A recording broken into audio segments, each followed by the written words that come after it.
것이다. 아닌데? 홍주 건데?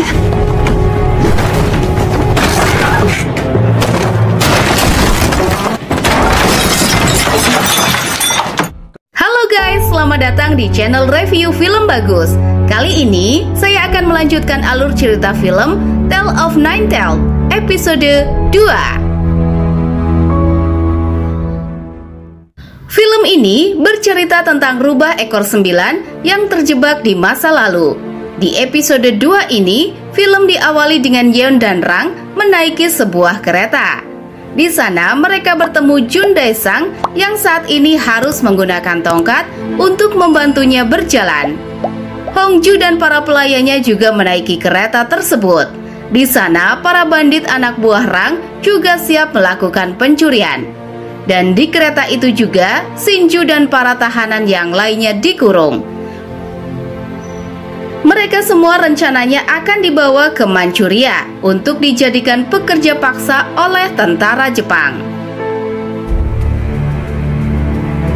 Scene berpindah, kemudian memperlihatkan alasan Yeon dan Rang menaiki kereta itu, di mana beberapa hari yang lalu Yeon mengunjungi Taluipa.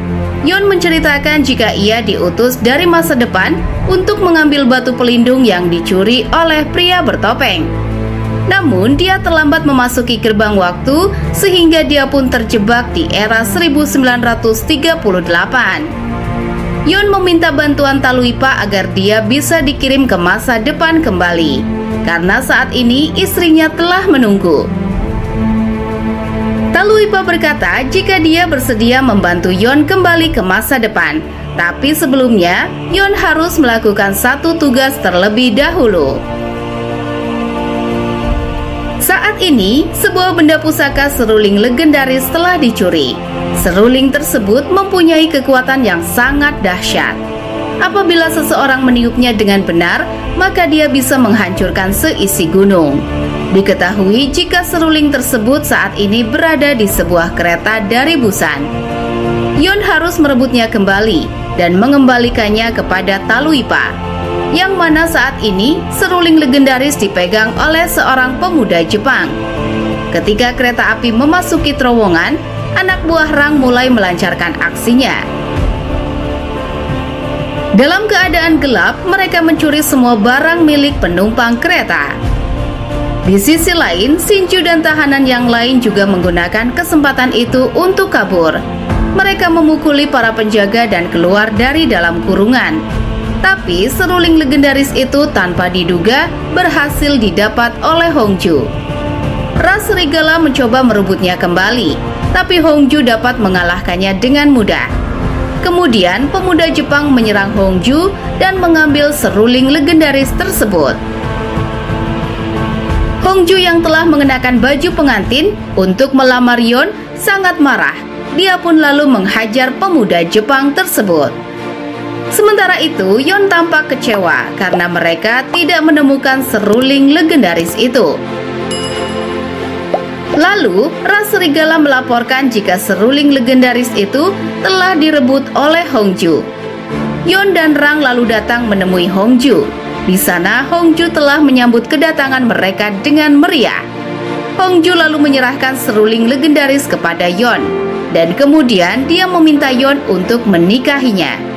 Tapi tentu saja Yeon menolak, karena saat ini dia telah memiliki istri, dan istrinya telah menunggunya di masa depan.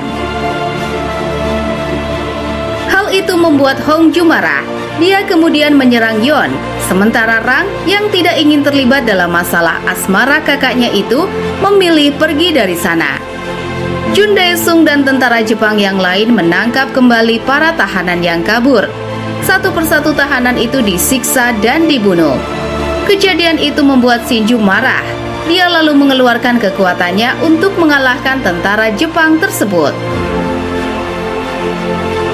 Sementara itu, pertarungan Yeon dan Hongju masih berlanjut. Gadis ras burung hantu ini sangat marah karena cintanya berkali-kali ditolak. Dan setelah beberapa lama mereka berkelahi, Yeon berhasil mendorong Hongju keluar dari kereta. Akan tetapi tanpa diduga, Hongju ini sangat kuat. Dia kembali bangkit dan melompat ke arah kereta. Kekuatannya bahkan bisa membuat kereta itu berhenti. Kesempatan itu digunakan oleh Shinju dan yang lainnya untuk kabur meninggalkan kereta. Sedangkan Hongju mulai menghampiri Yeon secara perlahan. Untung saja Rang datang kembali membantunya kabur dari sana. Di tempat lain, Sunwo dipanggil oleh ayah ibunya. Diketahui jika ayah Sunwo ini adalah orang Korea, tapi dia membelot membela Jepang dan menikahi perempuan bangsawan Kekaisaran Jepang. Jenderal Kato mengatakan jika sebelumnya Sunwo ditangkap oleh militer karena dicurigai melakukan pemboman di stasiun Gyeongsong, yang mana tersangka itu memiliki luka tembak di bahu kanan. Ayah Sunwo lalu memeriksa bahu Sunwo, tapi ajaibnya luka tembak di bahu Sunwo hilang tanpa bekas. Sunwo yang merasa jika kejadian itu aneh lalu mendatangi Muyong. Dia bertanya, bagaimana pria itu bisa menghilangkan bekas lukanya. Muyong menjawab jika dulunya dia adalah dewa gunung bagian utara.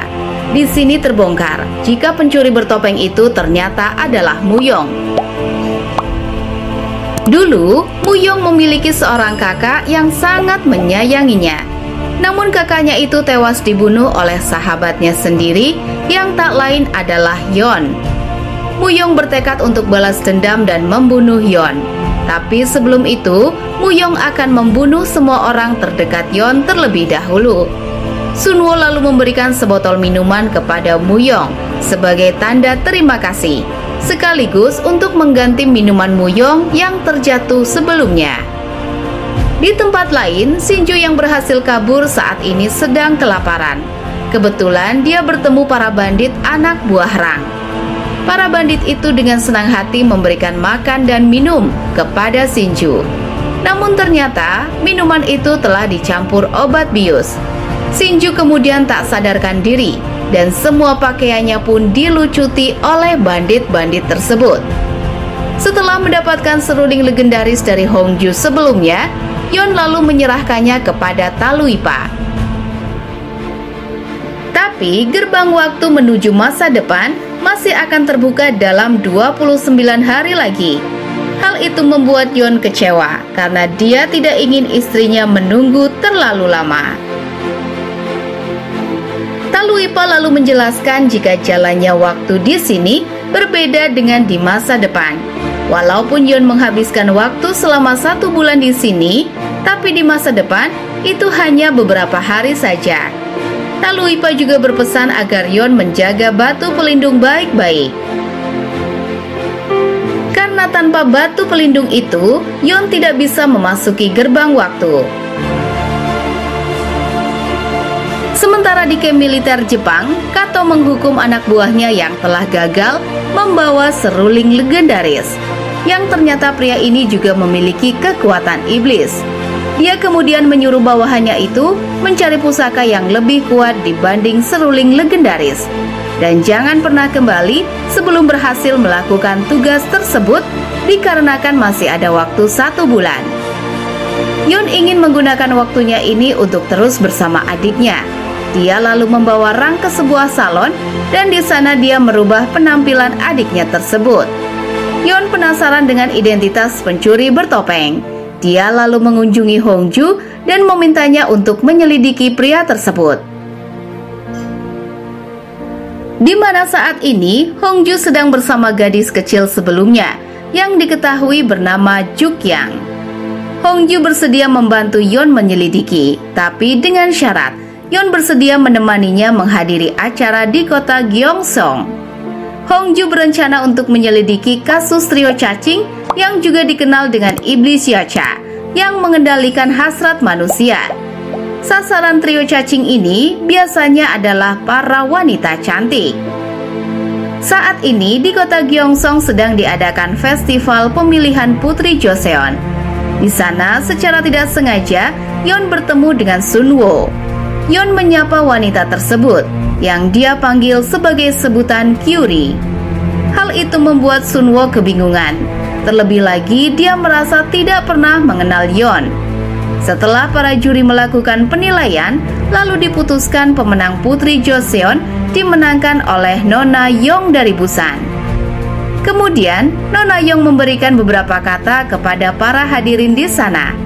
Namun tiba-tiba, Nona Young merasa kepanasan. Saking panasnya, Nona Young ingin membuka pakaiannya. Ketika acara sesi foto, tiba-tiba Nona Young melompat dan menerkam peserta lain. Dia telah dirasuki iblis Yacha. Yeon segera bertindak begitu Nona Young akan menyerang Sunwoo.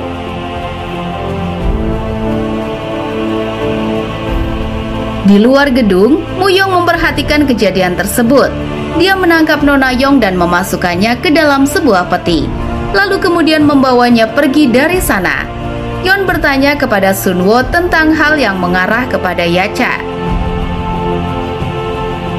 Sunwoo lalu memberitahu jika semua para peserta sebelumnya pergi ke salon rambut yang sama di kota Gyeongsong. Salon rambut itu bernama Choi Seungja. Yeon dan Rang lalu menuju salon rambut tersebut. Di sana mereka melamar sebagai pekerja salon. Sebenarnya salon itu tidak menerima pegawai cowok, tapi karena daya tarik yang dimiliki rubah ekor 9, pemilik salon pun dibuat terpesona, dan dia pun menerima mereka sebagai pegawai salon. Yeon merasa ada sesuatu yang aneh di salon tersebut, karena cermin yang ada di sana semuanya pecah, dan sepertinya itu dilakukan dengan sengaja oleh seseorang. Yeon curiga jika pelakunya kemungkinan adalah Dewi Pribumi. Dia pun lalu menyuruh Rang membelikan sebuah cermin baru. Keesokan harinya, Yeon dan Rang melanjutkan aktivitas mereka sebagai pegawai salon. Para pelanggan salon yang rata-rata adalah wanita tua sangat mengagumi ketampanan mereka. Anak buah Rang yang melihat kejadian itu mengira jika bos mereka dipaksa menjadi pelayan. Mereka pun sangat marah dan mereka berniat untuk menyerang pemilik salon.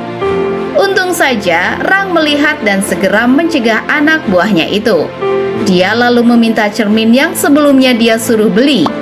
Ketika kembali ke dalam salon, Rang melihat para pelanggan telah dirasuki iblis cacing dan menyerang Yeon. Dia pun kemudian datang membantu, yang ternyata itu semua adalah ulah dari salah seorang pelayan salon. Yeon menyadari jika wanita tua itu adalah Dewi Pribumi yang menyamar.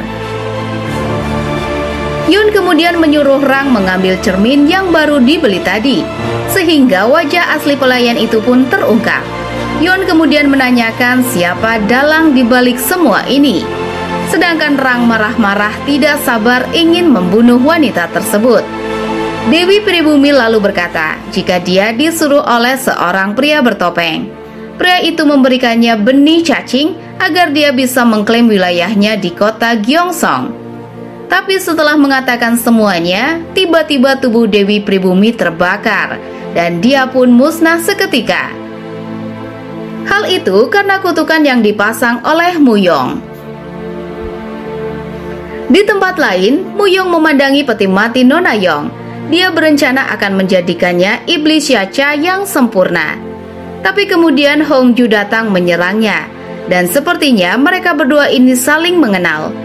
Hongju sadar jika pencuri bertopeng yang dicari Yeon ternyata adalah Muyong.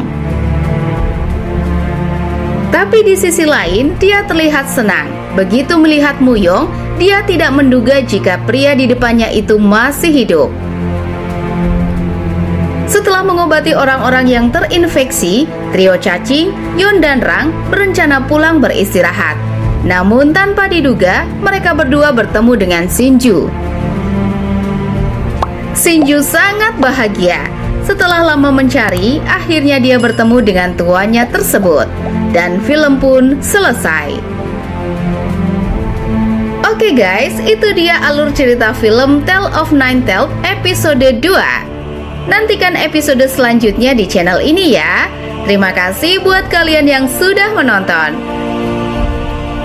Aku, admin channel review film bagus, mohon undur diri. See you next video.